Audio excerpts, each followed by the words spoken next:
अस्सलाम वालेकुम। मेरा नाम वक़ार अहमद पंवार है and I am the founder of legal lawyers academy. आज हमारा जो टॉपिक है वो है सेक्शन 75 से लेके section 100 of code of criminal procedure. ये जो लेक्चर है ये हम पेट्रियोटिक लॉयर अलायंस की सपोर्ट से आप लोगों तक पहुंचा रहे हैं। लीगल लॉयर्स एकेडमी जो है उसको सपोर्ट जो है वो पेट्रियोटिक लॉयर अलायंस की है। पेट्रियोटिक लॉयर्स अलायंस जो है एक वेलफेयर एसोसिएशन है, अलायंस है जो गरीब लोगों को फ्री में लीगल एड देती है। और हम आप लोगों से ये भी रिक्वेस्ट करेंगे कि हमारे मज़ीद लेक्चर सुनने के लिए काइंडली हमारा चैनल सब्सक्राइब करें और बेल आइकन को भी प्रेस करें ताकि आप तक सारे लेक्चर टाइम ब टाइम पहुंचते रहें। तो हम अपना लेक्चर स्टार्ट करते हैं सेक्शन 75 से। तो हम अपना आज का लेक्चर स्टार्ट करते हैं। Section 75 form of warrant of arrest. जब भी कोर्ट किसी भी बंदे को अरेस्ट करने के लिए वारंट इशू करती है, अरेस्ट वारंट इशू करती है, तो वो हमेशा राइटिंग होना चाहिए। Shall be signed by presiding officer, मतलब जो भी कोर्ट का प्रिजाइडिंग ऑफिसर है, जज है, वो उस पर साइन करेगा और कोर्ट की जो सील होगी, कोर्ट का जो स्टैंप होगा, वो भी उस वारंट ऑफ अरेस्ट पे लगाना लाजमी है। वारंट ऑफ अरेस्ट जो है वो तब तक फोर्स रहेगा जब तक उसको कैंसिल न किया जाए कोर्ट की तरफ से, या जब तक वो एग्जीक्यूट ना हो जाए। जैसे कि आप लोगों ने काफ़ी सुना होगा कि आप फ़िला बंदे के ख़िलाफ़ बेलेबल वारंट इशू हुआ है, फ़िला बंदे के ख़िलाफ़ नॉन बेलेबल वारंट इशू हुआ है, तो वो सेक्शन 75 के तहत इशू होता है। और आप कभी भी वो वारंट कैंसिल करवाने जाएँ तो सेक्शन 75 सब सेक्शन 2 के तहत उसको कैंसिलेशन की एप्लीकेशन आप देंगे कोर्ट को। देन कोर्ट कंसीडर करेगी कि आपकी एप्लीकेशन एक्सेप्ट की जाए या ना की जाए। देन आपका जो वारंट है, आपके खिलाफ जो वारंट इशू हुआ है, वो कैंसिल कर दे। अब नेक्स्ट सेक्शन पे चलते हैं, सेक्शन 76। सेक्शन 76 कोर्ट में direct security to be taken. अगर किसी बंदे को अरेस्ट करने के लिए कोर्ट ने वारंट ऑफ अरेस्ट इशू किया है तो कोर्ट के पास डिस्क्रिशनरी पावर है कि जिस बंदे को वारंट इशू किया जा रहा है उस बंदे को कहा जाए कि आप इस बंदे को जो है जब अरेस्ट करने जाओ तो इससे जो है श्योरिटी लेके, बॉन्ड लेके, सिक्योरिटी लेके आप इसको रिलीज़ कर देना। तो जो वारंट होगा उसमें जो है नंबर ऑफ़ श्योरिटीज़ का बताया जाएगा कि कितने श्योरिटीज़ होने चाहिए रिलीज़ करने के लिए, कितना अमाउंट होना चाहिए और किस तारीख पे इसको फिर पेश होना है बंदे को जिसको अरेस्ट करने जा रहे हैं आप। तो ये तीनों चीज़ें वारंट में लिखना लाजमी है। जब उस बंदे ने उसको वारंट इशू जिसको हुआ था, अरेस्ट करने गया था और उसको छोड़ दिया है सिक्योरिटी लेके श्योरिटीज़ पे, तो फिर वो जो है कोर्ट को जो अमाउंट उसने लिया है, जो बॉन्ड उसने लिया है, वो कोर्ट के सामने पेश करेगा और कोर्ट को बताएगा कि इसने फ़लाँ बंदे को कोर्ट की डायरेक्शन पे छोड़ दिया है इतना अमाउंट लेके इतने श्योरिटीज़ पे। Section 77 warrant to home directed. जो भी वारंट ऑफ अरेस्ट होता है हमेशा पुलिस ऑफिसर को ही डायरेक्ट किया जाता है कि आप जाएं और किसी बंदे को, फ़लाँ बंदे को अरेस्ट कर आएँ। लेकिन कभी कभार ऐसा होता है कि जब मजिस्ट्रेट हो या कोर्ट हो, कोई भी presiding officer of the court हो, वो वारंट इशू कर रहा है और उस वक्त वहाँ पे कोई पुलिस ऑफिसर मौजूद नहीं है, तो फिर जो भी बंदा मौजूद होगा उसको presiding officer of the court warrant दे सकता है कि जाओ, अब तुम जाओ और फ़लाँ बंदे को अरेस्ट कर आओ। देन जितने भी बंदों को, एक पुलिस ऑफिसर को भी दे सकता है वारंट अरेस्ट करने के लिए, दो को भी दे सकता है, या एक पब्लिक पर्सन को भी दे सकता है, दो पर्सन्स को भी दे सकता है। इसमें कोई भी ये नहीं है कि आप एक ही बंदे को वारंट ऑफ अरेस्ट दें, आप एक से ज़्यादा बंदों को भी डायरेक्ट कर सकते हैं वारंट ऑफ अरेस्ट में कि जाओ और तुम लोग इस बंदे को अरेस्ट कर आओ। तो ये था हमारा section 77। Section 79 warrant directed to police officer.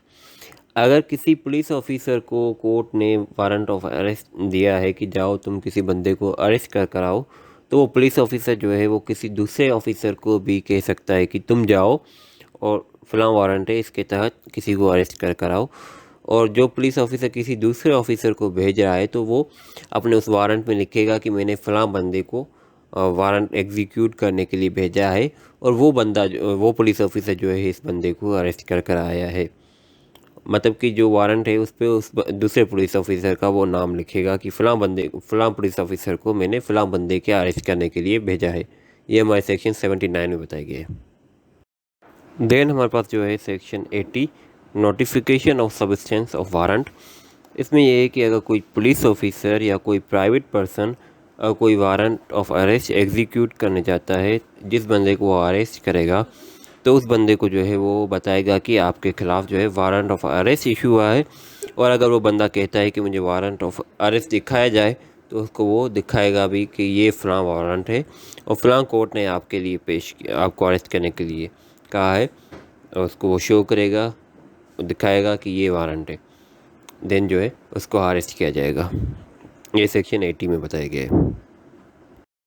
Section 81 person arrested to be brought before court without delay. इसमें कहा गया है कि अगर कोई बंदा अरेस्ट हुआ है अरेस्ट ऑफ वारंट के तहत, तो उसको जो जिस भी पुलिस ऑफिसर ने अरेस्ट किया है या अगर किसी पर्सन ने, आम आदमी ने अरेस्ट किया है, तो फिर वो विदाउट अननेसेसरी डिले उसको जो है जिस कोर्ट ने वारंट इशू किया था उसके सामने पेश किया जाएगा।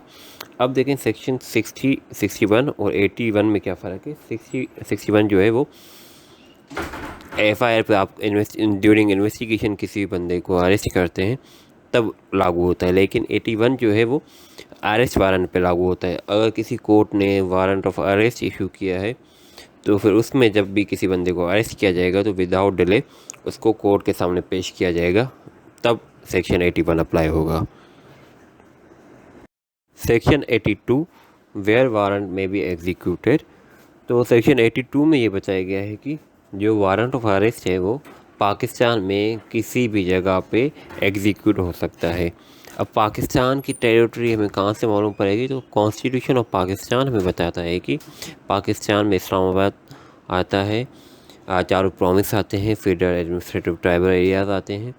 मतलब जो भी टेरिटरी पाकिस्तान की है वहाँ पे आप वारंट ऑफ अरेस्ट एग्जीक्यूट कर सकते हैं।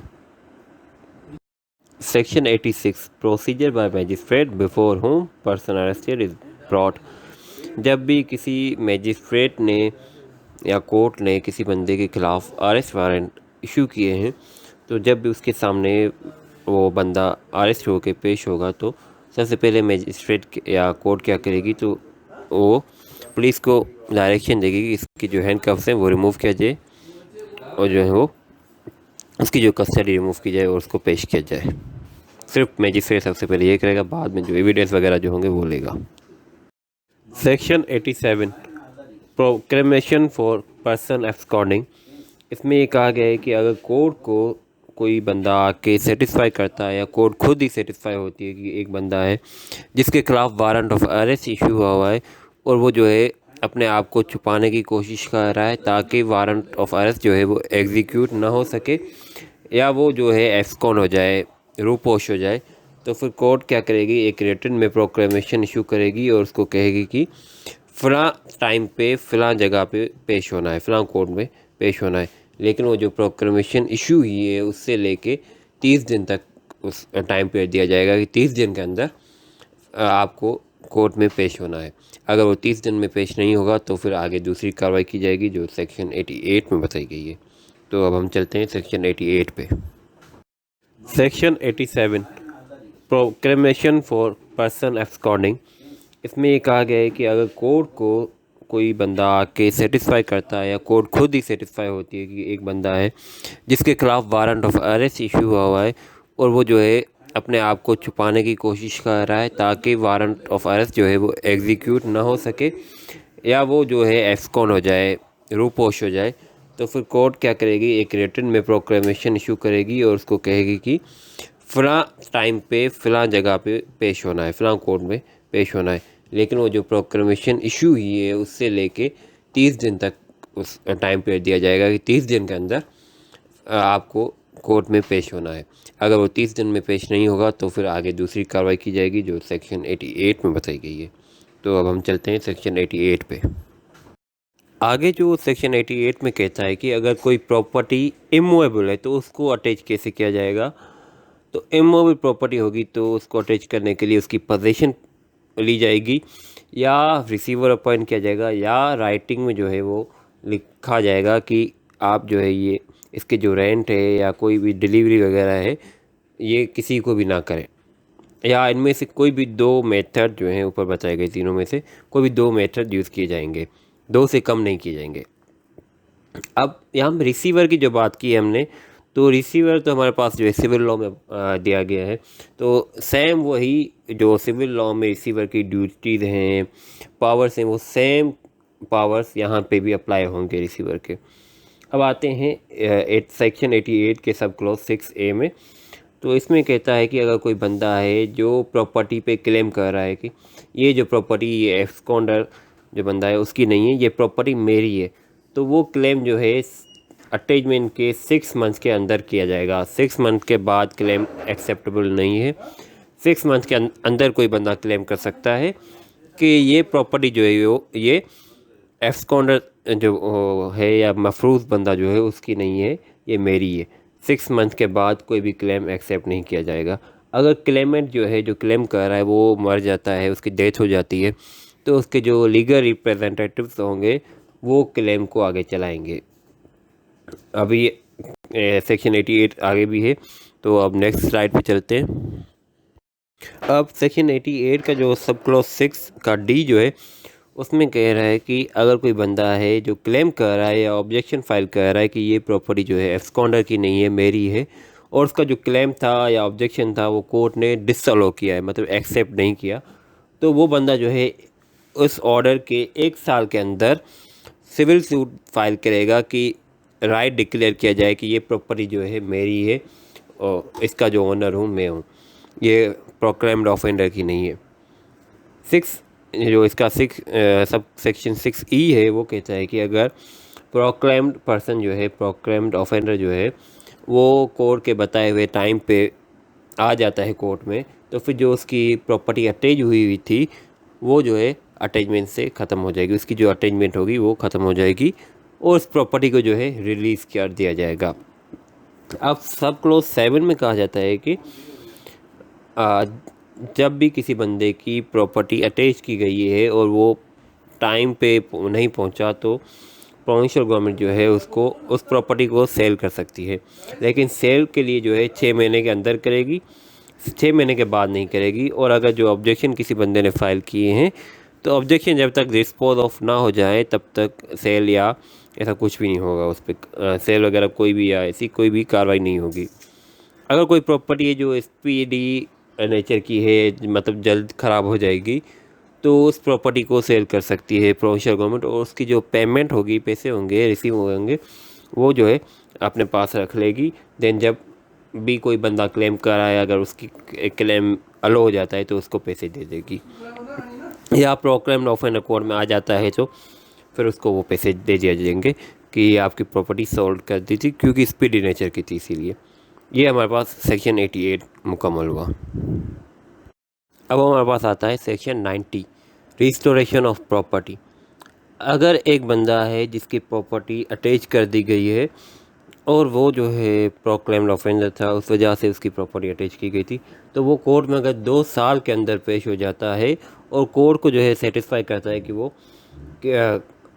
एब्सकॉन्ड नहीं हुआ था या अपनी जो है अपने आप को छुपाने की कोशिश नहीं कर रहा था या एग्जीक्यूशन ऑफ वारंट को रोकने की कोशिश नहीं कर रहा था, वो अवॉइड करने की कोशिश नहीं कर रहा था, तो फिर जो है कोर्ट उसकी प्रॉपर्टी जो है रिस्टोर कर देगी, अटैचमेंट ख़त्म कर दी जाएगी। लेकिन कोर्ट सेटिस्फाई होना लाजमी है, और वो कितने टाइम में आएगा?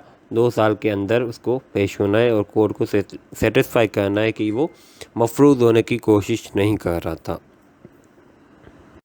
Section 94 summons to produce document और अदर थिंग्स। अगर कोर्ट को किसी भी इंक्वायरी के लिए या ट्रायल के लिए या किसी और प्रोसीडिंग के लिए कोई डॉक्यूमेंट की ज़रूरत है, तो कोर्ट जो है किसी भी बंदे को कह सकती है कि फ़लाँ डॉक्यूमेंट जो है वो पेश किया जाए कोर्ट में, और वो जिस तरह से कोर्ट डायरेक्शन देगी उस हिसाब से वो जो है डॉक्यूमेंट या थिंग जो होगी, जो भी चीज़ होगी, वो पेश करेगा। इसके बाद हम आते हैं सेक्शन 96 पे, सर्च वारंट। अगर कोर्ट ने किसी बंदे को कहा है कि आप कोई डॉक्यूमेंट प्रोड्यूस करें या कोई चीज़ प्रोड्यूस करें, और वो जो बंदा है कोर्ट की डायरेक्शन पे डॉक्यूमेंट या चीज़ प्रोड्यूस नहीं कर रहा, और कोर्ट को लगता है कि इसी बंदे के पास डॉक्यूमेंट है या चीज़ है, या किसी और पर्पज़ की वजह से कोर्ट को लगता है कि सर्च करना चाहिए या इंस्पेक्शन करनी चाहिए कि फ़लाँ जगह से हमें डॉक्यूमेंट या कोई चीज़ मिल जाएगी जो कि इंक्वायरी, ट्रायल या प्रोसीडिंग के लिए लाजमी है, तो कोर्ट क्या करेगी, सर्च वारंट इशू करेगी सेक्शन 96 के तहत। और जिस बंदे को सर्च वारंट इशू किया गया है उसको कहेगी कि फ़लाँ चीज़ या फ़लाँ जगह पे जाओ और इंस्पेक्शन करो या सर्च करो, और जो चीज़ हमें चाहिए वो लेकर आओ। और फिर जिस बंदे को सर्च वारंट दिया गया है वो जाएगा और वो वहाँ पे सर्च करेगा, और डॉक्यूमेंट अगर उसको मिलता है या कोई भी चीज़ मिलती है वो कोर्ट में पेश करेगा। ये सेक्शन 96 में था, search warrant. Section 100, search for person wrongfully confined. अगर कोई बंदा है जो रॉन्गफुली कन्फाइन है किसी जगह पे और मजिस्ट्रेट की जुरिडिक्शन में है, तो कोई भी बंदा मजिस्ट्रेट के पास जाएगा और मजिस्ट्रेट को रिक्वेस्ट करेगा या एप्लीकेशन देगा, बोलेगा कि सर फ़लाँ जगह पे आपकी जुरिडिक्शन में किसी बंदे ने फ़लाँ बंदे को रॉन्गफुली कन्फाइन किया है, तो फिर मजिस्ट्रेट क्या करेगा, एक ऑर्डर पास करेगा और किसी बंदे को कहेगा कि फ़लाँ जगह पे जाओ, सर्च करो कि क्या सच में फ़लाँ बंदा जो है वो रॉन्गफुली कन्फाइन है या नहीं। अगर रॉन्गफुली कन्फाइन है तो उसको मेरे पास पेश करो। देन फिर मजिस्ट्रेट को जो भी ऑर्डर सही लगेगा वो ऑर्डर मजिस्ट्रेट करेगा। अब सेक्शन 100 हाइबस कार्पस के रिट और सेक्शन 491A, इन तीनों में क्या फ़र्क है? तो हाइबस कार्पस की रिट तब फाइल की जाती है जब हमें पता ना हो कि किस जगह पे रखा गया बंदे को, या लॉ इन्फोर्समेंट एजेंसीज़ ने किसी बंदे को रॉन्गफुली कन्फाइन किया है। और अगर कोई बंदा है जो एक मजिस्ट्रेट की जुरिडिक्शन में नहीं है, किसी दूसरे मजिस्ट्रेट की जुरिडिक्शन में, या हमें पता नहीं है कि डिस्ट्रिक्ट में ही है लेकिन किस मजिस्ट्रेट की जुरिडिक्शन में, तो फिर हम 491 की एप्लीकेशन फाइल करेंगे, रिट फाइल करेंगे सेशन जज के पास, डिस्ट्रिक्ट कोर्ट के पास। देन वो उस बंदे को रॉन्गफुली कन्फाइन जो होगा उसको पेश करवाएगा। सेक्शन 100 तब फाइल होता है जब हमें पता हो कि फ़लाँ मजिस्ट्रेट की जुरिडिक्शन में फ़लाँ बंदा जो है रॉन्गफुली कन्फाइन है, तब हम सेक्शन 100 के तहत जो है एप्लीकेशन फ़ाइल करेंगे कि फ़लाँ बंदा जो है रॉन्गफुली कन्फाइन है, इसको काइंडली पेश किया जाए।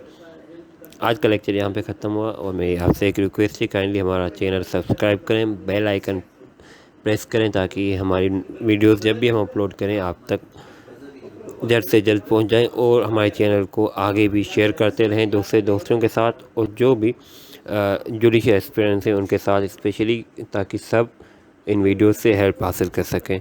Thank you so very much. अल्लाह हाफिज़।